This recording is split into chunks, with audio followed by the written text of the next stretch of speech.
আন্দোলনকারীদের নির্মূল করার নির্দেশ, রংপুরে বেগম রোকেয়া বিশ্ববিদ্যালয়ের ছাত্র আবু সাইদকে গুলি করে হত্যা, রাজধানীর চানখারপুল এলাকায় 6 জনকে গুলি করে হত্যা এবং আশুলিয়ায় 6 জনকে হত্যার পর লাশ পুড়িয়ে দেওয়া। মানবতা বিরোধী অপরাধের এই মামলায় অপর অভিযোগের 3টিতে শেখ হাসিনা ও আসাদুজ্জামান খানকে আমৃত্যু কারাদণ্ড দেওয়া হয়েছে। অভিযোগের ভাষ্য, 2024 সালের 14 জুলাই গণভবনে আয়োজিত সংবাদ সম্মেলনে শেখ হাসিনা আন্দোলনকারীদের রাজাকারের বাচ্চা সম্বোধন করে উস্কানিমূলক বক্তব্য দেন। একই দিন রাতে ঢাকা বিশ্ববিদ্যালয়ের তৎকালীন ভিসি মাকসুদ কামালের সঙ্গে শেখ হাসিনার কথোপকথন হয়।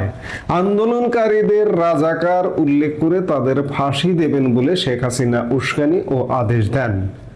অপরাধ সংগঠনে আসামিরা তার অধীনস্থদের কোনো বাধা দেননি, ফলে রংপুরে আবু সাইদকে গুলি করে হত্যা করে। এই 3 অপরাধে শেখ হাসিনা ও আসাদুজ্জামান খানকে মৃত্যুদণ্ড দেওয়া হয়েছে। অপরদিকে সাবেক আইজিপি চৌধুরী আব্দুল্লাহ আল মামুনের বিষয়ে রায় বলা হয়, এই মামলার বিচারের ক্ষেত্রে তিনি অবদান রেখেছেন পরিস্থিতি সম্পর্কে তার জানার বিষয় ও সত্য প্রকাশের মাধ্যমে। তিনি স্বীকার করেছেন 36 দিনের আন্দোলনের সব ঘটনায় সম্পৃক্ত ছিলেন। তার অবদান স্বীকার করার সঙ্গে বস্তুগত সাক্ষ্য প্রমাণ বিবেচনায় তার সাজা প্রদানের ক্ষেত্রে নমনীয়তা দেখানো হচ্ছে, যেখানে অপরাধের সম্পৃক্ততায় সর্বোচ্চ শাস্তি, কিন্তু ঘটনা উন্মোচনে তার অবদানের দিক বিবেচনায় 5 বছরের কারাদণ্ড দেওয়া হয়েছে। অর্থাৎ 3 জনকে এই আদালতের পর্যবেক্ষণ বা রায় যদি দেখা যায় যে 3 জন সম অপরাধী, যে তাদের দৃষ্টিতে, এই আদালতের দৃষ্টিতে 3 জন সম অপরাধী, কিন্তু আরো আইজিপি আব্দুল্লাহ আল মামুন তো আরো বেশি অপরাধী যদি আপনি বিচার করেন, কারণ অপারেশনাল হেড, ডাইরেক্ট পুলিশ প্রধান তিনি। বলা হচ্ছে পুলিশের গুলিতে মারা গেছে। পুলিশ প্রধান হিসেবে, অপারেশনাল হেড হিসেবে তার কিন্তু দায় বর্তায়। প্রধানমন্ত্রী এই নির্দেশ দেন না, স্বরাষ্ট্রমন্ত্রী এই নির্দেশ দেন না, অমুক জায়গায় অপারেশন করো, অমুক জায়গায় গুলি করো, এইভাবে নির্দেশ দেন না, আইজিপিও দেন না, কিন্তু বাহিনী প্রধান হিসেবে, অপারেশনাল হেড হিসেবে দায়টা কিন্তু তার উপরে বর্তায়, কিন্তু তিনি বেঁচে গেলেন। অবাক বিস্ময়ের সাথে লক্ষ্য করার বিষয় যে তিনি আসলে বেঁচে গেলেন। অবশ্যই বেঁচে গেলেন, কারণ তার সাজাটা কার্যকর হবে যখন থেকে তিনি অ্যারেস্ট হয়েছেন।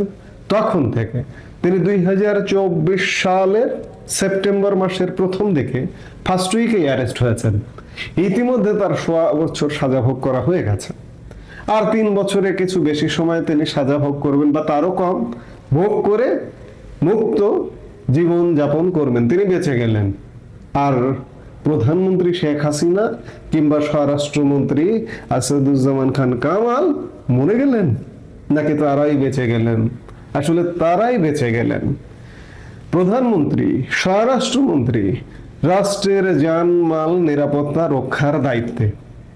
তারা নিরাপত্তার খাতিরে যদি কোনো অ্যাকশন তাদের নিতেও হয়, এটিকে অপরাধ হিসেবে পৃথিবীর কোনো দেশে গণ্য করা হয় কিনা, হয়েছে কিনা, গবেষণার দাবি রাখে।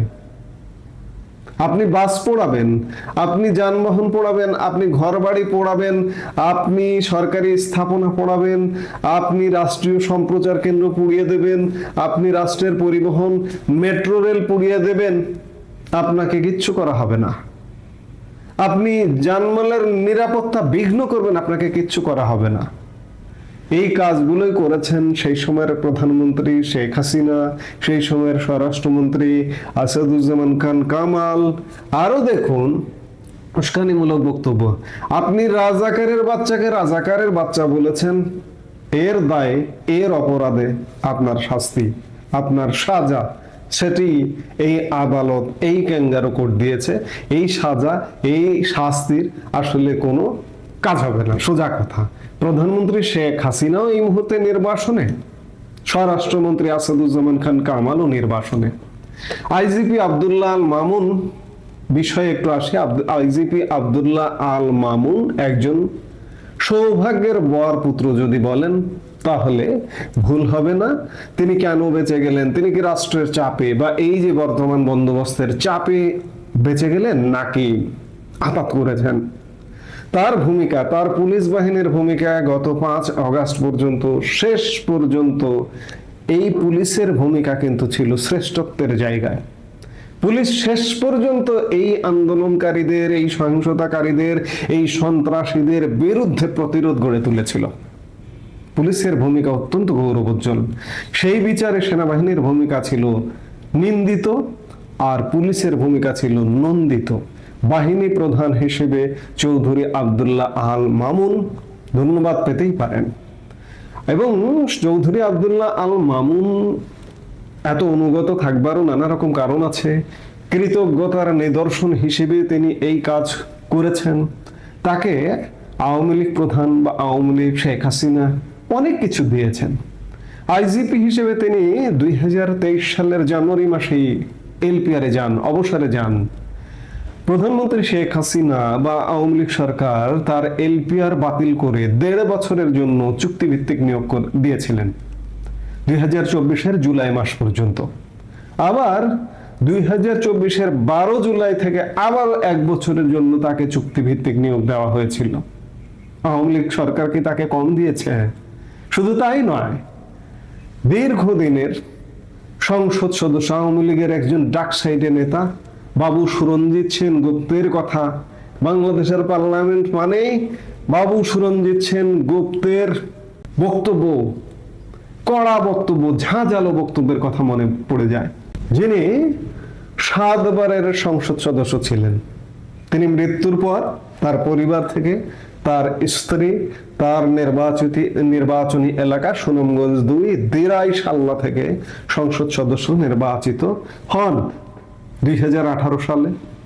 পরবর্তীতে 2024-এর নির্বাচনে এসে এই বাবু সুরঞ্জিত সেন গুপ্তের আওয়ামী লীগের জন্য বাংলাদেশের পার্লামেন্টকে খুব ঝাঁঝালো বক্তব্যে সজীব রাখবার জন্য যার অবদান, রাজনীতিতে যার অসামান্য অবদান, সেই ব্যক্তির স্ত্রী প্রথমে সংসদ সদস্য হয়েছিলেন। কিন্তু 2024 সালের এই যে একটা নির্বাচন হলো, আমি দামি নির্বাচন যেটিকে বলা হয়, বহুল কথিত, বহুল প্রচারিত, সেই আমি দামি নির্বাচনে আওয়ামী লীগ বা আওয়ামী লীগ প্রধান বা আওয়ামী লীগ মনোনয়ন বোর্ড সুরঞ্জিত সেন গুপ্তের স্ত্রী জয়া সেন গুপ্তকে মনোনয়ন দেননি। 24-এর 7 জানুয়ারি নির্বাচনে চৌধুরী আব্দুল্লাহ আল মামুনের ভাইকে মনোনয়ন দিয়েছিলেন। এবং জনগণের শক্তি দেখুন। সুরঞ্জিত সেন গুপ্তের স্ত্রী জয়া সেন গুপ্ত চৌধুরী আব্দুল্লাহ আল মামুনের ভাইকে স্বতন্ত্র প্রার্থী হিসেবে, সুরঞ্জিতের স্ত্রী জয়া সেন গুপ্ত স্বতন্ত্র প্রার্থী হিসেবে মামুন সাহেবের ভাইকে বিপুল ভোটে পরাজিত করেন। মামুন সাহেবের ভাই নৌকা মার্কা নিয়ে সেখানে ইলেকশন করেছেন। জয়া সেন গুপ্ত স্বতন্ত্র প্রার্থী হিসেবে প্রায় 8-10 হাজার ভোটের ব্যবধানে হারিয়ে দেন। জনগণের বিপক্ষে, জনমতের বিপক্ষে গেলে যা হয় আর কি, সেটি হয়েছে। আমি এই কথাগুলো এই জন্যই বলছি যে চৌধুরী আব্দুল্লাহ আল মামুনকে আওয়ামী লীগ সরকার কম দেননি, অনেকটা দিয়েছেন। কিন্তু আজকে চৌধুরী আব্দুল্লাহ আল মামুন রাজসাক্ষী হয়েছেন। এই দিরাই সল্লায় খোঁজ নিয়ে দেখুন চৌধুরী আব্দুল্লাহ আল মামুনের ভাই বা তারা এখন কি করছেন। আতাত করেছেন, সোজা কথা। এটি যদি বলেন যে আতাত করেছেন বর্তমান এই বন্দোবস্তের সাথে, ওই এলাকায় যে জামাতের শিশির মনির আছেন, এই শিশির মনির তাদের সঙ্গে আতাত করেছেন। এবং আর্থিক লেনদেনের কথা শোনা যায়। চৌধুরী আব্দুল্লাহ আল মামুন বড় বিপদ থেকে বেঁচে গেলেন আর্থিক লেনদেন এবং রাজসাক্ষী হয়ে। অবদান, এই যে আওয়ামী লীগ তার জন্য এত কিছু করলো, তাকে বারবার চুক্তিভিত্তিক নিয়োগ দিল, তার ভাইকে এমপি মনোনয়ন দিল, দিয়ে আজকে তিনি এই কাজ করলেন, করে বেঁচে গেলেন। এই কয়েকদিন পরে তিনি বেরিয়ে যাবেন। কিন্তু তিনি বেরিয়ে যাওয়ার পরে হঠাৎ যদি প্রেক্ষাপট চেঞ্জ হয়ে যায়, তখন কিন্তু এমন গল্প সেই পরিবার থেকে বা তার পক্ষ থেকে এমন গল্প ফাঁপা হবে যে আমি চাপে পড়ে এই কাজ করেছি। আপনি চৌধুরী আব্দুল্লাহ আল মামুন চাপে পড়ে কাজ করেছেন। আপনি পুলিশ প্রধান, সেনাবাহিনীতেও এমন অফার আছে, আমি নিজে জানি, রাজসাক্ষী হওয়ার অফার আছে। কিন্তু সেনা কর্মকর্তা, এমন বীরত্বপূর্ণ সেনা কর্মকর্তার কথা আমি জানি, নামই বলি, মেজর জেনারেল জিয়াউল হাসান এই মুহূর্তে বেসামরিক কারাগারে বন্দী রয়েছেন। যদিও এই যে সাম্প্রতিক সময়ে সামরিক কারাগার মানে ক্যান্টনমেন্টে বিশেষ বন্দী অফিসাররা আছেন, কিন্তু জিয়াউল হাসানের বিচার, জিয়াউল হাসান বৈষম্যের শিকার হচ্ছেন।